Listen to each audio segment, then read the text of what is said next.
సింగల్గా వస్తాడు. అర్థమైందా? అందరితో పెట్టుకోడు, అందరితో పోటీలు చేయడు. ఆయనే వస్తాడు, ఆయనే గెలుస్తాడు. ఆయనే మనిషి, మానవతం ఉన్నవాడు, యేసుప్రభుని నమ్ముకున్నాడు, ఎవడికి మోసం చేయడు.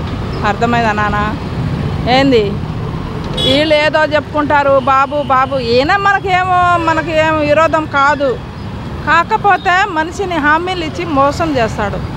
అది ఇస్తానంటాడు, ఇది ఇస్తానంటాడు, ఏమీ ఇయ్యడు. అదే జగన్ చెప్పిన హామీలు మొత్తం ఇచ్చాడు. ఒక్కడు కాదు, అన్నీ ఆడవాళ్ళకేంటి, మగవాళ్ళకేంటి, చాకలోళ్ళకేంటి, ముండ మోసిన ఆడవాళ్ళకేంటి, ప్రతి వాళ్ళకి ఇస్తానన్నాడు. ఇచ్చాడా లేదా అది మీకు తెలుసు. అది నేను అనేది. అంటే జగన్మోహన్ రెడ్డి వాళ్ళ పార్టీ వాళ్ళకి అనుకూలంగా ఉన్న వాళ్ళకి ఇచ్చాడు అంటున్నారు కదా. అట్లేం కాదు. అందరూ ఊరు మొత్తం చుట్టాలా జగన్కి? ఉంటే 1 కోటి మంది ఉంటారా? 1 కోటి మంది పైనే ఉన్నాంగా. మొత్తం అందరు చుట్టాలేనా జగన్కి? చెప్పు. జగన్కి అందరు చుట్టాలేనా? ఊరు మొత్తం చుట్టాలేనా? అందరూ మా అక్క చెల్లెలు, మా అవ్వతాతలు అన్నట్టు నిజమే. మరి ఆయన చేసింది కరెక్టే. మా అవ్వతాతలకి ఇంటికి పోయి పింఛన్ ఇచ్చాడు. ఇప్పుడేంది ఈడు మన వారంటీ వాళ్ళకి అందరికీ తీసేసాడు. వారంటీ వాళ్ళు వచ్చి ఇంటికి వచ్చి మంచిగా ఏం కావాలవ్వా, ఏం కావాలి తాత, ఇగో పింఛన్ అని తలుపి కొట్టి ఇచ్చేవాళ్ళు. మరి ఇప్పుడు ఎవరు ఇస్తున్నారు నాన్న చెప్పు? ఇంటికి ఆడపడుచులకి 1500 ఇస్తానన్నాడు, 15,000 వేస్తానన్నాడు. ఎవడికి ఇచ్చాడు? ఎప్పుడు జగన్మోహన్ రెడ్డి అందరికీ పథకాలు ఇచ్చేసి ఖజానా మొత్తం ఖాళీ చేశాడు, అందుకోసం పథకాలు అమలు చేయలేకపోతున్నాం అంటున్నారు కదా. ఖజానా మొత్తం ఖాళీ చేసేసాడు. ఆయన దోసుకొని ఆయన అడుకొని తిని వచ్చాడు. ఈయనేమో కోటీశ్వరుడు. ఆయన అడుకొని తిని వచ్చి ఆయన దోసుకొని వెళ్ళిపోయాడు. మరి ఈయనేమో ఎప్పుడు పుట్టుక నుంచి ఉన్నవాడు, ఆయనేమో అడుకొని తినేవాడు. అందుకనే దోసుకొని వెళ్ళిపోయాడు. మరి ఆయన మరి ఇప్పుడు ఈ పథకాలు అమలు చేయలేకపోతున్నాం, రాష్ట్ర ప్రజలు కొంచెం అర్థం చేసుకోవాలంటున్నారు కదా. ఇంకేం అర్థం చేసుకోవాలి? నేను ఇవ్వనని ఆయన ఎప్పుడు ఇచ్చిన హామీగా. ఫోటోలు ఇక్కడ అదే మన పలకాలు ఇక్కడ గుండెల మీద పెట్టుకొని దిగండి, మీకు ఇల్లులు ఇచ్చేస్తా, ఇదే సంవత్సరం అన్నాడు. ఇచ్చాడా? ఎన్ని సంవత్సరాలు అయింది? ఉన్నవాడికే సాయం చేస్తాడు బాబు గారు, లేనోడికి ఎవడికి చేయలేదు. మాలాంటి వాళ్ళకి ప్లాట్ఫారం మీద అమ్ముకోవడానికి కూడా గతి లేదు తెలుసా. ఏముంది, పొద్దున వస్తే 9, 8, 10 ఇంటి దాకా ఉంటున్నాం. కనీసం 200 రూపాయలు రాలేదు. నువ్వు స్టోర్ బియ్యం ఇస్తున్నావు దేనికయ్యా? ఎవరు తింటున్నారు ఈ రోజుల్లో? ఆయనకు తినమని ఒకరోజు స్టోర్ బియ్యం తింటారా? గాడిదలు కూడా తినట్లేక బియ్యం, ఆయన ఇచ్చిన బియ్యం. గాడిదలు కూడా, కుక్క వండి పెడితే కుక్క కూడా తినట్లే. అయ్యా నువ్వు చేసేది గెలిపించా తప్పు కాదు, కానీ నువ్వు న్యాయం చెయ్యి అందరికీ. ఆయన చేశాడు. ఇప్పుడు జగన్మోహన్ రెడ్డి మనకు చుట్టాలు కాదు. ఆయన ఎవడో ఏంటో మనకు తెలియదు, నువ్వు ఎవరో ఏంటో మనకు తెలియదు. కాకపోతే నమ్మకం హామీ ఇచ్చారు కాబట్టి గెలిపిస్తాము, చూద్దాం ఒకసారి అని. కానీ ఏం చేస్తున్నావు అయ్యా బాబు అంటున్నారు. ఇప్పుడు చంద్రబాబు నాయుడు గారు చెప్పిన హామీలు చూసే ప్రజలందరూ ఓట్లేసారంటారా? మరి అంతే, నమ్మారు. గుడ్డి జనాలుగా, మైండ్ లేని జనాలు, అందుకనే వేసారు. అర్థమైందా?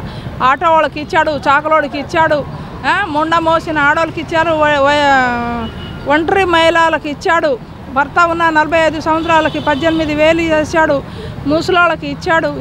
ఏం కావాలి ఇంకా? కరోనాలో ఎంత బాధపడ్డారు తెలుసా? ఇంటింటికి సరుకులు బియ్యం ఇచ్చాడు ఆయన తెలుసా. కోట్ల మంది బతికి ఉన్నారు ఈ రోజు. అంటే ఆయన ఏం చేశాడో ఏమో మనకు తెలియదు, కానీ జగన్ వల్లనే బతికారని కోట్ల మంది ఇప్పుడు గుండె మీద చేపెట్టుకొని చెప్పగలరు. మరి కాదమ్మా, ఇప్పుడు మీరే చెప్తున్నారు ఇన్ని పథకాలు ఇచ్చారని చెప్పేసి, మరి జగన్మోహన్ రెడ్డి గారి పార్టీ ఎందుకు ఓడిపోయిందంటే మీరేం చెప్తారు? ఎందుకు ఓడిపోయిందో అనేది మనం చెప్పలేము నాన్న. అది ఎక్కడ జరిగిందో ఏంటో మనకు తెలియదు. ఏంది మీరు చూసి ఉంటారు ఆయన పాత్ర వెనకాల ఆయన చేసిన ఎంతమంది జేజీలు కొట్టారో. మరి అది ఎందుకు జరిగిందో వాళ్ళకే తెలుసు. అది మనం చెప్పకూడదు.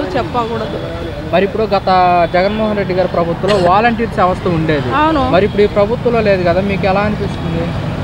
ఇబ్బందే కదా. ప్రతిదీ ఆధార్ కార్డు మార్చాలన్నా వాళ్ళు ఇంటికి వచ్చి ఏదైనా చేసేవాళ్ళు. ఏది కావాలన్నా ఇగో ఇట్లా చేసుకోవాలి అట్లా చేసుకోవాలని ఇంటికి వచ్చి మాట్లాడేవాళ్ళు. ఇప్పుడు ఏంది, ఎక్కడికో వెళ్ళాలి. చదువు వచ్చేవాళ్ళు ఉన్నారు, చదువు రానివాళ్ళు. నాకంటే చదువు రాదు. మరి అడగాలి, ఎట్లా అయ్యా ఏందయ్యా, రేపు రాపోమ్మా, ఎల్లుండి రాపోమ్మా అని పంపిస్తారు. ఇంకేం చేస్తారు? మరి గతంలో ఎలా ఉండేది? వాళ్ళే వచ్చేవాళ్ళు వారంటరు. వాళ్ళే వచ్చి తమ్మి వేయించుకొని అన్నీ వాళ్ళే చేసుకొని వెళ్ళిపోయేవాళ్ళు. అప్పుడు ఏ ఇబ్బంది లేదు. ఏంది ఏమి ఇబ్బంది ఉండేది అప్పుడు? ఏమీ లేదు. అమ్మ మీకు ఇగో ఇది కావాలి, ఇది కావాలి, ఇగో ఇక్కడ సంతకం పెట్టు అని చేసి వెళ్ళిపోయేవాళ్ళు. మరి ఇప్పుడు జగన్మోహన్ రెడ్డి ఈ నెల నుంచి నేను ప్రజల్లోకి వస్తాను, ప్రజల తరపున పోరాడతాను అంటున్నాడు. మరి ఎలా ఉండబోతుందంట? వస్తాడు కంపల్సరీ వస్తాడు. రాకుండా అయితే మానుకోడు, వస్తాడు, గెలుస్తాడు. ఏంటి అంత నమ్మకం? అంతే, అది అంతే.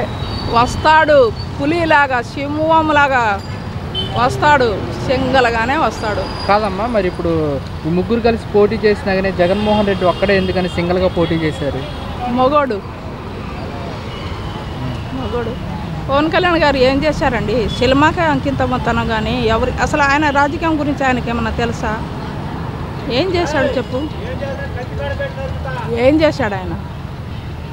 ఆయనకు అనుభవం ఉందా? సరే, చంద్రబాబు అంటే 70 సంవత్సరాలు ఆయన వాళ్ళ మామ దగ్గర పక్కన ఉండి ఏదైనా కాస్త కూర్చొని నేర్చుకున్నారు. మరి పవన్ కళ్యాణ్ గారికి ఏముంది? అనుభవం ఉందా? అంత పెద్ద స్టార్, మెగాస్టారే తప్పుకున్నాడు గెలవలేను అనుకొని. ఈయనకి ఏ రకంగా అనుభవం ఉంది చెప్పు? ఏ రకంగా ఉంది? ఏమైనా ఉందా? మనం ఒక పని చేసేటప్పుడు దాని గురించి మనకు తెలియాలిగా, తెలియాలా వద్దా? మరి ఏం తెలుసు మరి ఆయనకి? ఏమీ తెలియదు. చంద్రబాబు ఏం మాట్లాడమంటే అది మాట్లాడతాడు. స్క్రిప్ట్ ఏదైనా రాసి మాట్లాడమంటే చదివి మాట్లాడతాడు. ఇంకంతే, ఇంకేం చేసేది లేదు ఆయన.